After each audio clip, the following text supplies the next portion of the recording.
Now, I don't want to panic anyone, but, the big patch is here!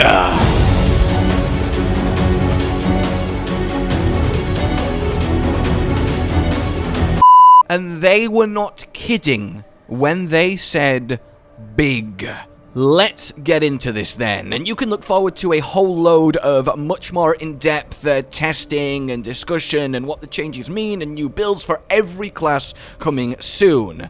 But initially, is this patch what we needed it to be? Haha, yeah, there is not a single nerf here. There is buffs across the board for every class, and lots of them, on top of an absolutely huge slew of bug fixes, many of which were very much needed, and it is really good to see just this many of them actually here, on top of a lot of performance stability and general ease of use improvements too. But let's get to the juicy stuff, the meat of this, the gameplay adjustments. This, of course, will affect everyone across the board in a very significant way. And talking of significant, significantly increase the experience awarded when completing nightmare dungeons. This is lovely to see, and any new push incentive to make nightmare dungeon farming the way to go is welcome, as well as significantly increase the experience from killing monsters in nightmare dungeons.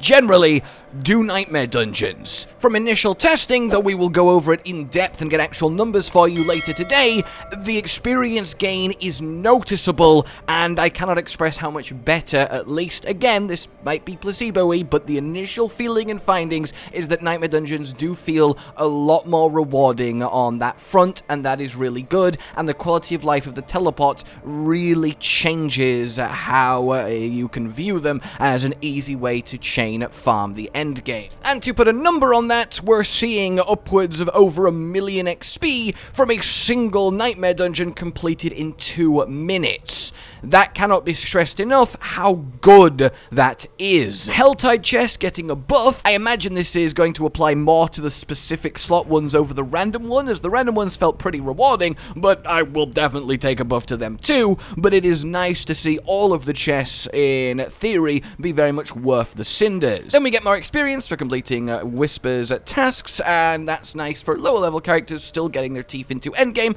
but of course more XP anywhere is never a bad thing. And then fixed not getting experience from certain holdouts, which again is just generally more experience coming our way.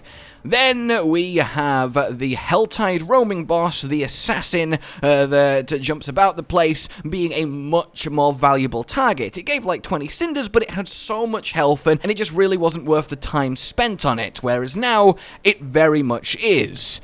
And then this is the one. This is the most... Players can now teleport to their nightmare dungeon directly through the map. This is what you wanted to see. This makes chain farming them so much smoother and less hassle, and I very much approve. The weekly bonus cash from the world bosses as well, no longer having that issue where the requirement to open could be much higher than your character level. You can just get it straight away. And then generally, they're working on increasing the monster and elite density of endgame content in general, and that will go in early in Season 1, so that is a very positive note, and something that I think we can all go, yeah, that's needed, it's appreciated, I can't wait for that. Then we get to the balance changes, of which, as I say, there are a ton, and all of them positive. The goal here is to make basic skills at least a little bit more worthwhile, as anyone who's, I guess, not our class Sorcerer really doesn't tend to use them once you start getting to endgame, but they have said that don't expect fundamental mechanical alterations here, which is fair enough, as that's something that would require a bit more investment than a balance patch like this. And then, in general, a power bump to the underutilized skills, and keeping minions alive for those of you that use them, so that's neat as well. There is a lot, as I said, of changes.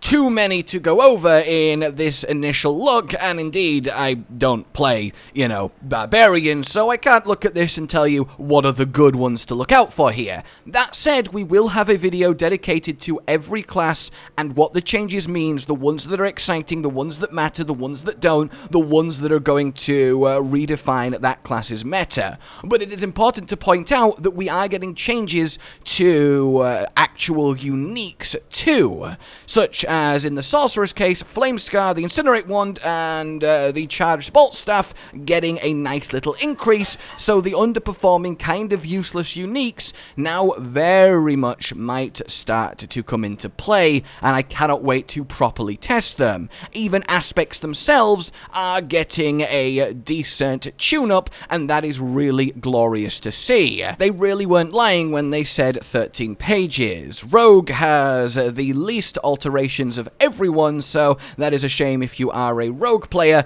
but there is still plenty to be getting on with, and I cannot wait to see how this evolves and changes the game.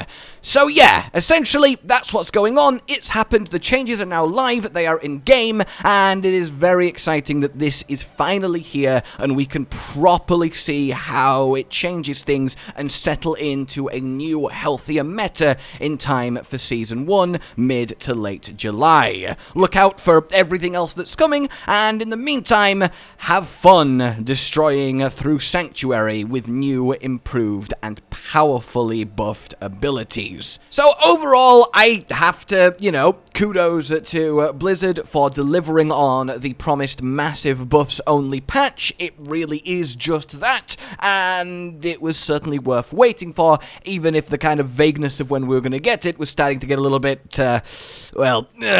but less said about that, the better. I am concerned that a lot of the changes do seem too minor to have any kind of significant effect, and I think there does seem like a lot of change for change's sake in here, because a lot of inherently mechanical bad moves or synergies or passives or issues don't get fixed by a slight numbers or percent bump, but at the same time, we will definitely see new builds, new concepts, and new ways to play shine and the meta shift from this, and that's really what we want here, so that's really nice to think about.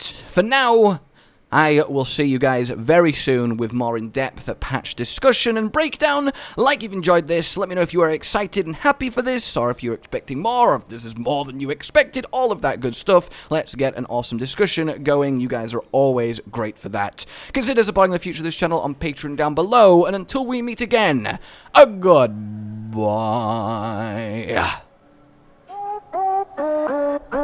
Josh, Cotton, and Hollow with the videos, dropping the humor like a hammer on your tippy toes, bringing entertainment on a daily arrangement to take our insanity and turn it into entertainment. Yes, I said entertainment twice, to reiterate that it is nice to look into your faces on a mostly daily basis when you let us in your homes to make the whole world a stage. Goodbye.